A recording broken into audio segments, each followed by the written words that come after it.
And we are back. As you can see, your time is up. Welcome back to video number 3 of our iAuthors training, day 3. I'm your instructor again, Tiffany Casey, and let's just go ahead and jump right back in again. This time around, we're going to discuss how, and I'm going to show you how to develop interactive storybooks. You're going to develop one so you can then know the process and help your students to develop an interactive storybook online. You won't be using up any of your memory space or USB drives once you're finished. You can easily email it if you want to share it with parents or share it with another classroom if it's working for a particular project. So you have tools in which to share the information. It doesn't have to just sit locked inside the computer. You can share it outside of your classroom. So let's move on ahead. And of course, it's the season of giving, and I have another gift for you. The will come from Little Bird Tales, which is a wonderful website. And you can see I have the web address here at the bottom. Don't worry about writing it down now. I will share it with you again as we go through. And it's also a very easy one to remember. So we're going to go ahead and move into opening up that website. Here we are on the home page of Little Bird Tales. We're going to scroll down. As you can see, let's just start right here with the menu bar. We have home, which is where we are. There are wonderful lesson plans that are here. You can drag them down as a template, fill them with information you like, really manipulate those documents. And Common Core alignment, exactly how they align, everything from, of course, language arts all the way through to math. There's just a wide variety of things that are there, and they're aligned with those lesson plans that they provide, those templates. Some are free, some premium ones that you can receive with membership. You also have public tales. If you choose, it's not something I would recommend, but if you choose to place your information out for the general public, for the whole world to share in viewing the masterpieces that you create in your classroom, you can do so in Public Tales. There's also an app if you have iPads in your classroom or mobile technology.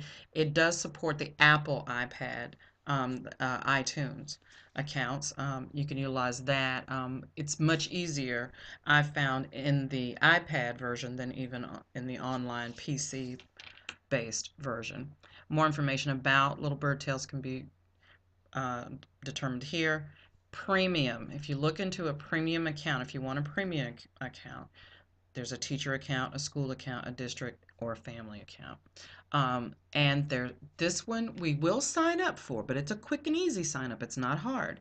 So I'm going to walk you through how to sign up for a Little Bird Tales account. We will just simply click sign up. It will open up. You will put in your name. You will put in your last name. You will put in your email account. And these are all, of course, fictitious. And you will create a password that only you know and try and make it a little, safe and secure. You can select regular or teacher. I am going to select teacher. That's what I selected, but I did the free account, so you can get to massage the program and get a good feel for it before you actually pay into it or look into all those licenses. So here we go, and also be sure to click on this I agree to terms of service or it's not going to allow you in. And it has this note that if you have a school email address that your firewall may block email sent from littlebirdtales.com, but you can ask your school to accept the email from their site, or as they recommend, use a personal email address.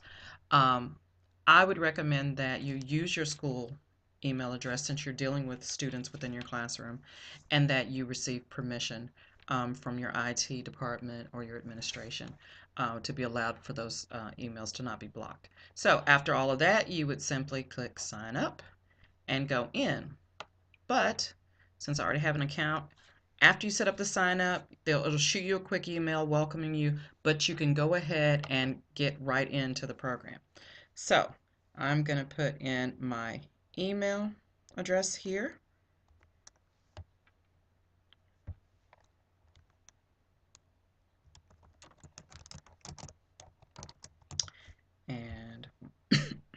password here. School code only if you have students assigned in, and we're not at that point yet. And you can determine if you want it to remember you or not on that computer. Up to you. Click sign in, and we'll be in just a few seconds. Now that the sign in page has gone away, we've clicked sign in. This is the first thing you're going to see each and every time, unless you purchase a premium paid account. It says upgrade to premium. I'm not going to do so. It gives you more storage space, but I'm not interested at this time for these purposes, so I'm going to go away. Now, if you upgrade to premium, or change your mind and choose you want to do so, click here. But it's very straightforward how to create an interactive story in Little Bird Tales. First thing you will click, create tale. Here you will simply, let's scroll down a little bit so you can see better. You will simply, it tells you tale cover. So we're going to develop cover art. And here's an art pad. We can select a brush, a fine line, a circle, text, the eraser, squares, or we can fill in. And this right here determines whether you want to move your artwork up or down. The brush shape can be round. Let's look at the others. Round, square, vertical, or horizontal. I'm going to pick square. And you can decide the intensity of the color, if you want it kind of light or dark, and how the brush tip would look. So I'm going to go up here, and let's just remember the story about the little girl with stripes. So a bad case of stripes. We're going to, let's say you're in the kindergarten class and you want them to do a quick draw of them, a drawing of themselves with stripes after they've read this story. So let's make sure, you go over here to the far right and you can pick your color as to what it's going to look like, in your stroke color. So here we go.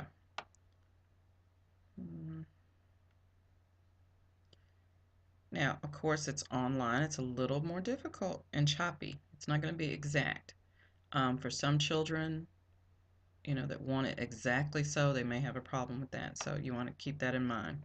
Another thing you can do in Little Bird Tales, if you choose not to use their online drawing pad, art pad, is you can easily have them hand draw, color, or paint a picture, scan it in, and save it as a file, or take a picture and save it as a JPEG or a GIF file, and you can upload that and just pull that up and place that into the online story.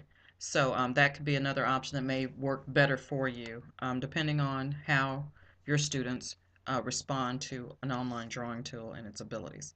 So I'm going to fill in the hair. It would be a lot harder to have to color that in. That's about enough. Then I'm going to go get my brush. Well, no, let's fill in. No, I need a line. So now I got to draw in the stripes. Now it's not going to curve. It's not a curving tool. It is a straight line. But this is just a nice little abstract representation of artwork. And I'm going to go back and get the brush. Pull it down even smaller.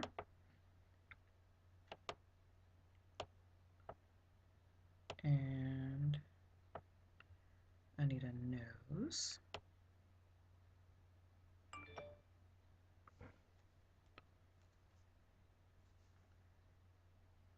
Which was too light. Let's darken it up some more so we can actually see what I have here.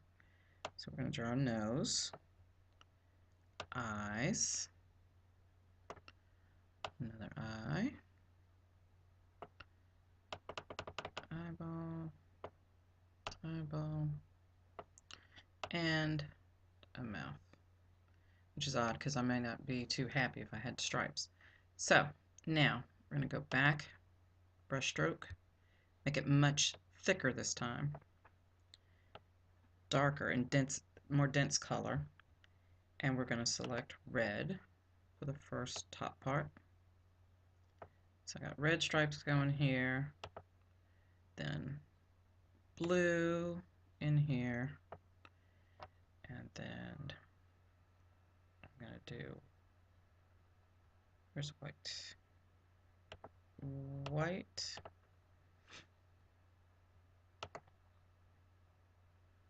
right there. Let's leave white right in here. And then let's pick up red again, clicking, and there's red.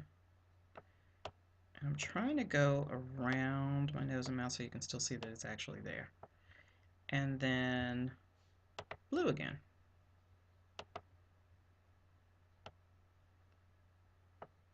And then more stripes here around the neck. And let me give me some straps because I got them closed here.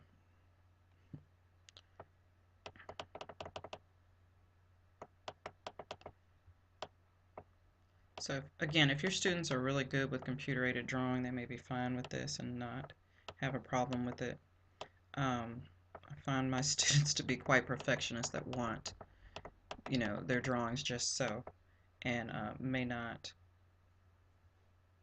be quite up to doing computer-aided drawing and prefer to hand draw. But they're much younger. They're early age kindergartners. So there we go. So now we have red, white, and blue stripes. Once we finish coloring it, we will simply save it by pressing save. And it immediately saves. It does not take long. Go up here to the upper right hand corner, click the X, clicking the X, then it will now be in my gallery after I save it. So I want to record my voice with what I want to say. For those who have early K students that cannot type and input and write out the words for the title of the story, they can simply voice record. If you get this, just be sure to say allow. Remember to allow. And close. And we'll go ahead and get started. I liked A Bad Case of the Stripes because it was really funny when she turned red, white, and blue when they were talking about the states. And stop. And we can play it back and check it and hear it.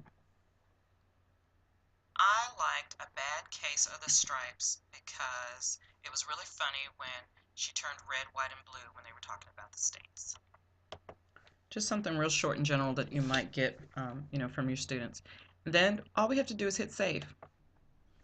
Okay, we're going to stop on this portion of our video and we'll pick right back up with the next video. See you in the following video, located just below this one. Thank you.